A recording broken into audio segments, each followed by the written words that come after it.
So, welcome. I am Tony Bianca, the Director of Spiritual Exploration and Worship Arts here at First Unitarian Universalist Church of San Diego. And I'm joined today by Karen Lamphere, who is the President of our Board of Trustees. So, hi and welcome. Hello, thank you. This is just a chance for the members and really anybody listening to get to know our board a little better this year. So we'd like to start off by thinking about, just tell us a little about yourself. And if it's helpful, to think about if you were writing your life book, what would the jacket cover say about you? What would be the high points of your life? Well, one high point was coming to San Diego in 1972. I was born and raised in Orange County, and I came down here to go to San Diego State. Oh. So I got my bachelor's in urban geography. And my last semester there, I was an intern at the San Diego Association of Governments, a regional planning agency. So I was an intern, and then they hired me part-time temporary, and then full-time temporary, and then full-time permanent, and or as permanent as any government job is. And then I ended up staying there my entire career. I worked there for 32 years. But I think my best job was working at Disneyland when I was a teenager, but that's... Oh, what did you do at Disneyland? I was a hostess at a restaurant. Oh, yeah. Nice. So no costumes involved? No costume, well, but it was a normal one. There were no wands involved. But it's actually a great time because I worked the 4 p.m. to midnight shift. Oh, nice. Then we'd hang around Disneyland for a while. Then I'd go home and watch old movies. Then I'd get up and go to the beach. And then I'd go to Disneyland. So it was a good summer. That's a very California life. Very California. But my real job at Sandag was I was a demographer and planner. So I worked with all the cities in the county to have them all in one room together so they could plan the road system and water quality and air quality, things that are regional in nature, not just one city can plan. Yeah. So that was 32 years of my life in a nutshell. And then I retired, and I should also say I have a daughter, Emily, and I was fortunate to be able to retire when she was in 8th grade. Wow. So I retired early, and so I was able to be the mom to get the kids up and go to swim and all that, which was great because at that age they're a little too old for daycare, but not quite old enough to be on their own. So I felt very fortunate to be able to do that. And she went away to college, and I pursued my other interests, which is the church, is a big one. And music and hiking and walking, and I have a dog that I love, and so spending a lot of time doing that. And yeah, I guess that's, I can tell you more about the church. Yeah. What brought you to UUism in general and to First UU in particular? Okay. Actually, it was my daughter. She went to preschool here.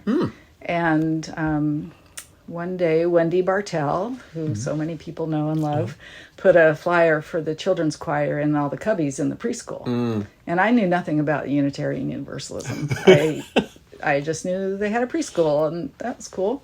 So I thought, well, Emily likes to sing, and that'd be a good thing. So I put her in the choir, and then, of course, they performed in the services. And I went to see the children's choir. And I thought, well, this is a pretty cool place. It's not like any church I've ever been in. I was raised Episcopalian. So this was very different, even though it was a fairly liberal congregation for back in the day. But UUism was very different. And so we came I think she was 4 or 5 when she went into the choir, and then she left the preschool, but we continued coming to church.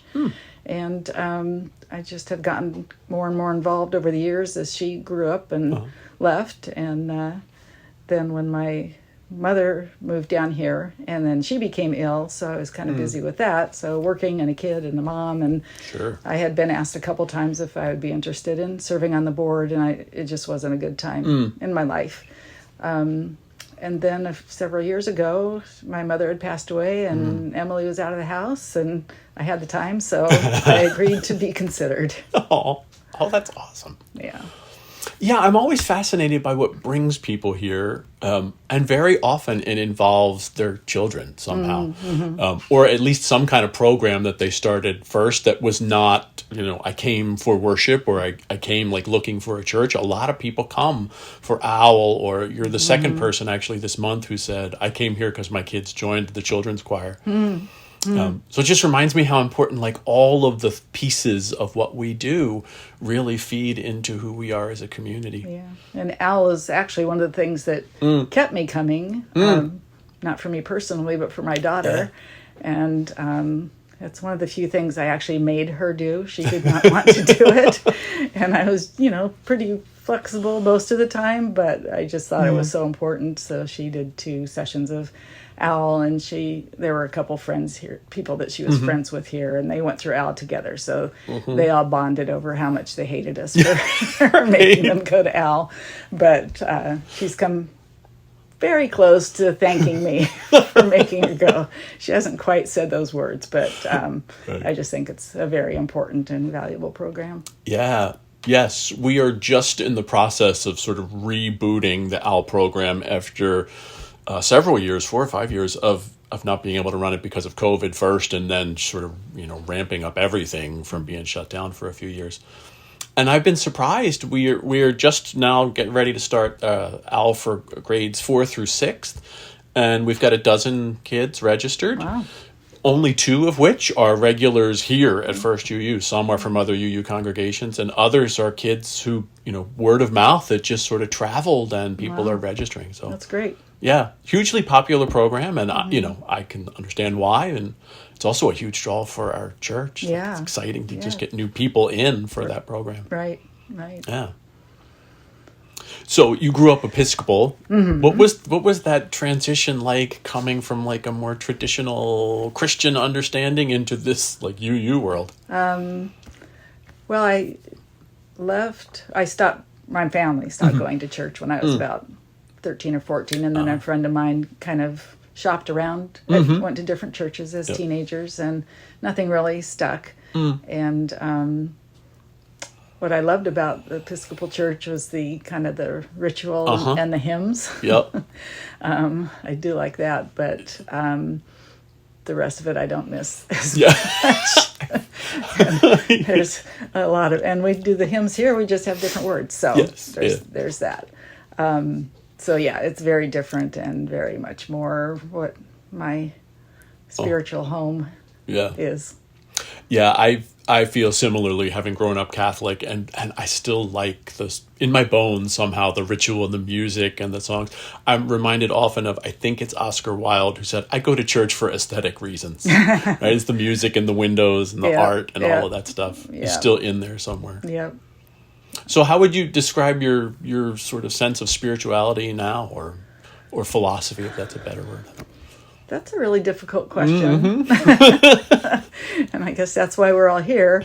But it's really based in, we all have a responsibility. I think part of the price of being on this earth is to leave it a better place than when we got here. Yeah. And part of that is being true to yourself.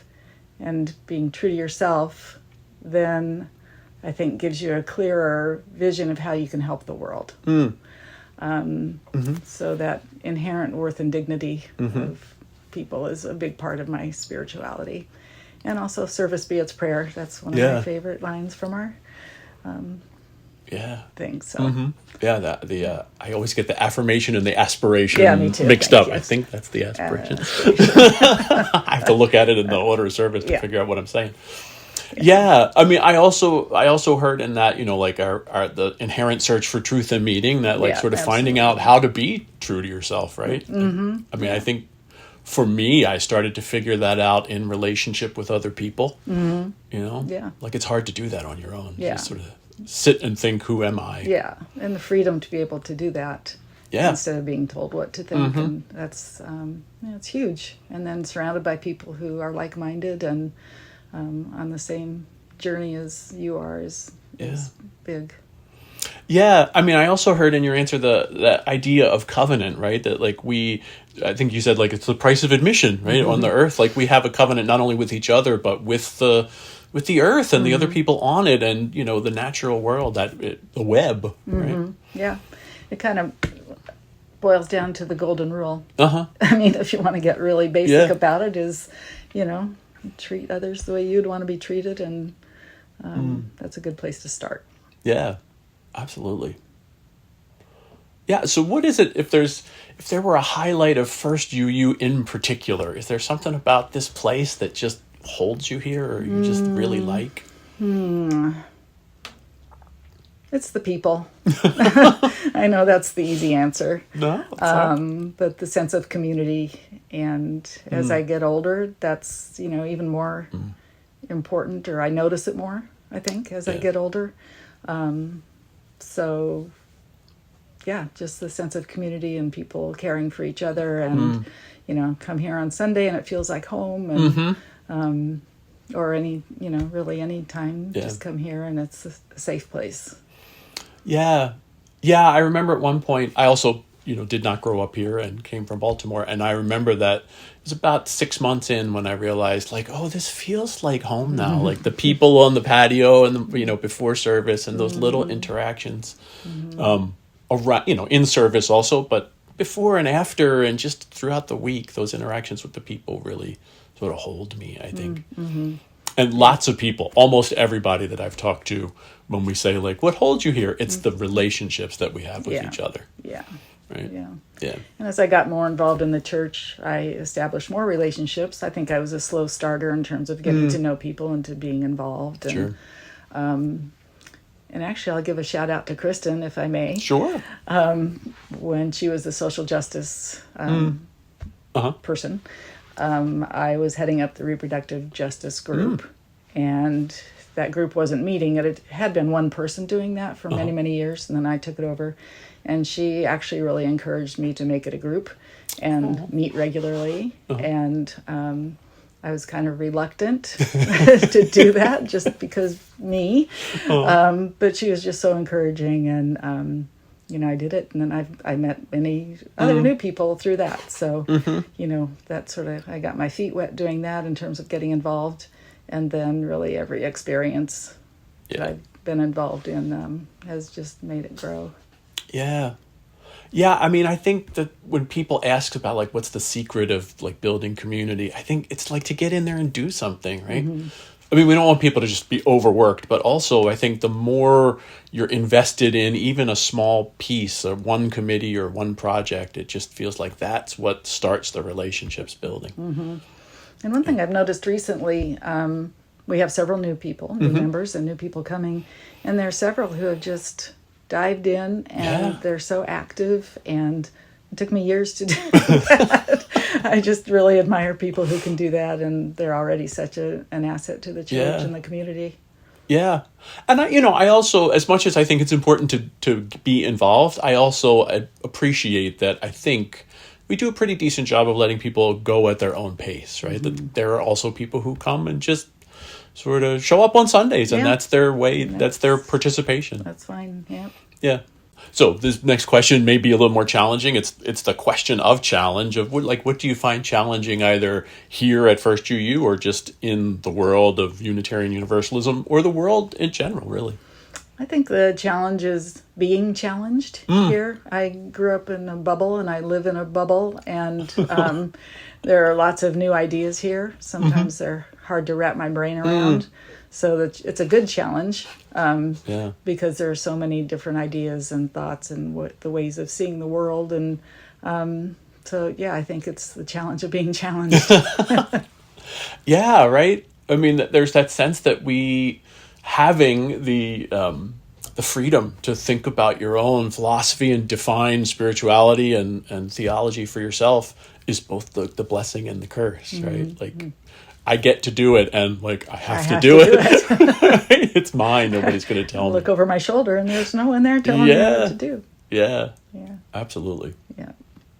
So, as we wrap up, is there anything particularly as you look at the work of the board this year that you're really excited to do or would like to tell people about? I'm very excited about the board. I'm excited about this coming year. I think it's going to be a great year. There's a lot going on. There is. There's a lot going on, but I feel like this year we're really on a path to making some decisions and accomplishing things. And I just feel an energy around the campus that hasn't been there as much for a while. So I'm just, and it's a great board. Everybody's active and participates already. It's only been a couple months. But yeah, I think they're eager too. So I'm just really looking forward to the year working with them and the congregation and staff and ministers. And it's going to be a good year. Yeah, I would agree. I think in the past maybe 6 months to a year, I think there's just been, as you described it, this energy. I feel it out on the patio a lot. Just more people are sticking around for social hour. Right. Like they're in there for literally an hour after service. Right. And, there just feels like an excitement. Lots of new people. And it does feel like we're moving towards some decisions. There's some motion. Yes. Right, which is exciting. Yeah. Well, I'm excited to do that work with you and to have you leading us in it and thank you. To see where the road leads. All right. Well, we're on this journey together, so we'll see where it goes. Absolutely. Well, right. Thank you very much. Thank you, Tony.